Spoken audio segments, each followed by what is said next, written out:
আব্দুল গনি রোডের ওই জায়গা থেকে এখনো পর্যন্ত ষড়যন্ত্র করা হয় এই বিশ্ববিদ্যালয় যাতে না হয়, এই বিশ্ববিদ্যালয়ের পরিচয় যাতে কোনো রানিং শিক্ষার্থী না পায়, 24-25 সেশন যাতে না পায়। 7 কলেজে এখনো পর্যন্ত 24-25 সেশনে 9,500 শিক্ষার্থী ভর্তি, এদেরকে এখনো পর্যন্ত একাডেমিকভাবে পরিচয় দেওয়া হয় না। ধরেন আমরা বাংলাদেশের সর্বনিষ্ঠ সবচেয়ে খারাপ শিক্ষার্থী, তাকে আমরা কি পরিচয় পাবো না? আমার পরীক্ষা শেষ হয়েছে জানুয়ারিতে, পরীক্ষার রেজাল্ট দিছে গত 6 মাস পর 3 দিন আগে। তাহলে এই 3 দিন আগে, এই যে 3 দিন আগে প্রত্যেক এখনও সব ডিপার্টমেন্টের রেজাল্ট দেয় নাই। 3 দিন আগে রেজাল্ট দেওয়ার পর জানতে পারলাম আমার ডিপার্টমেন্টে 70-80 জনের উপরে 100 জনের মতো ফেল। তাহলে এই যারা পরবর্তী পরীক্ষা দিবে 3rd ইয়ারে 4th ইয়ারে, তারা যে জানতে পারতেছে 2 মাস আগে মাত্র যে সে আগের রেজাল্টে 1-2টা বিষয়ে ফেল করছে, এর সমাধান হিসেবে কলেজ কর্তৃপক্ষ কোনো সমাধান দেয় না। ইভেন গণহারে ফেল করানোর মতো যে একটা সংস্কৃতি ঢাকা বিশ্ববিদ্যালয় থেকে উঠে আসছে, মূলত এর বিরুদ্ধে আমাদের আন্দোলনটা ছিল। আমাদের মূল আন্দোলনটাই ছিল একাডেমিক জটিলতার নিরসন, বাট এখনও পর্যন্ত একাডেমিক জটিলতা নিরসন হয় নাই। এবং 24-25 সেশন যে 2025 সালে ঢাকা সেন্ট্রাল ইউনিভার্সিটির একটা প্রস্তাবিত কাঠামো ভর্তি পরীক্ষা দিয়েছে এবং ভর্তি হয়েছে, পরবর্তী 2026 সালে এটার একটা আইন হয়েছে। এই আইনের প্রেক্ষিতে সংযুক্ত কলেজগুলোর সকল 24-25 সেশনের শিক্ষার্থী ঢাকা সেন্ট্রাল ইউনিভার্সিটির শিক্ষার্থী, বাট এরা এখনও পর্যন্ত কোনো ক্যাম্পাসে প্রপারলি নিজেদের পরিচয় চলাফেরা করতে পারে না।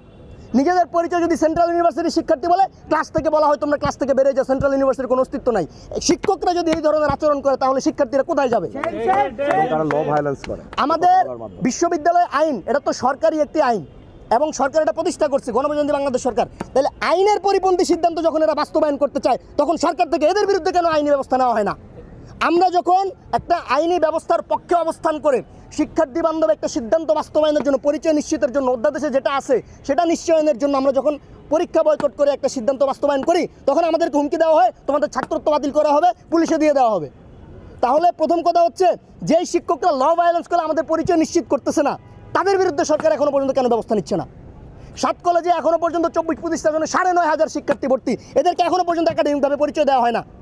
আব্দুল গনি রোডের ওই জায়গা থেকে এখনো পর্যন্ত ষড়যন্ত্র করা হয় এই বিশ্ববিদ্যালয় যাতে না হয়, এই বিশ্ববিদ্যালয়ের পরিচয় যাতে কোনো রানিং শিক্ষার্থী না পায়, 24-25 সেশন যাতে না পায়। ঠিক।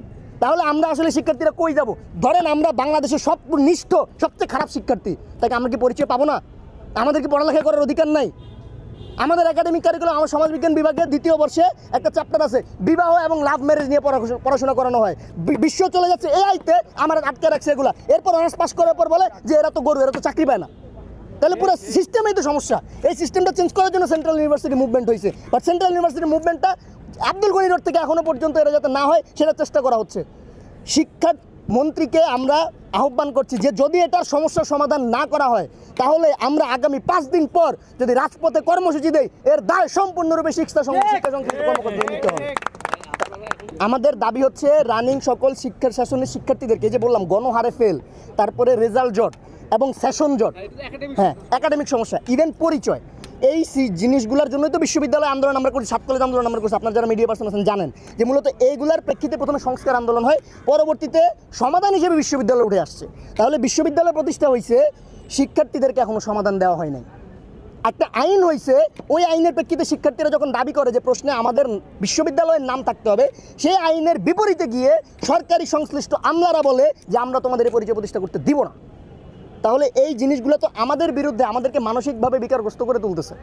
মূলত আমাদের পরিচয় প্রতিষ্ঠা, রানিং শিক্ষার্থীদেরকে এবং একাডেমিক যে জটিলতার বিরুদ্ধে আন্দোলন ছিল, সেই জটিলতা নিরসন করে আগামী 5 কর্মদিবসের মধ্যে একটা সমাধানের রোডম্যাপ ঢাকা সেন্ট্রাল ইউনিভার্সিটিকে দিতে হবে, যে আমরা এই উপায়ে তোমাদের সমস্যার সমাধানগুলো করব। চলমান সকল সেশনের শিক্ষার্থী, মূলত এখানে সাংবাদিক সম্মেলন ছিল 24-25 সেশন যারা সেন্ট্রাল ইউনিভার্সিটির অফিসিয়াল ব্যাচ এখনও পর্যন্ত, তাদের পক্ষ থেকে দাবি তোলা হয় যে ক্যাম্পাসগুলোতে বর্তমানে যে পরিমাণ অস্থিতিশীল পরিবেশ সৃষ্টি হয়েছে, এর দায় সম্পূর্ণরূপে যারা এই বিশ্ববিদ্যালয় প্রতিষ্ঠা করার পর পরিচয় দিতে পারে নাই তাদের। তাহলে এর পক্ষ থেকে তারা সংবাদ সম্মেলন করছে যে রানিং যত আমরা যারা সিনিয়র আছি তাদেরকে ইনক্লুড করার মাধ্যমে এই বিশ্ববিদ্যালয়ের পূর্ণ স্বায়ত্তশাসন নিশ্চিত করতে হবে। মূলত এটাই মূল দাবি।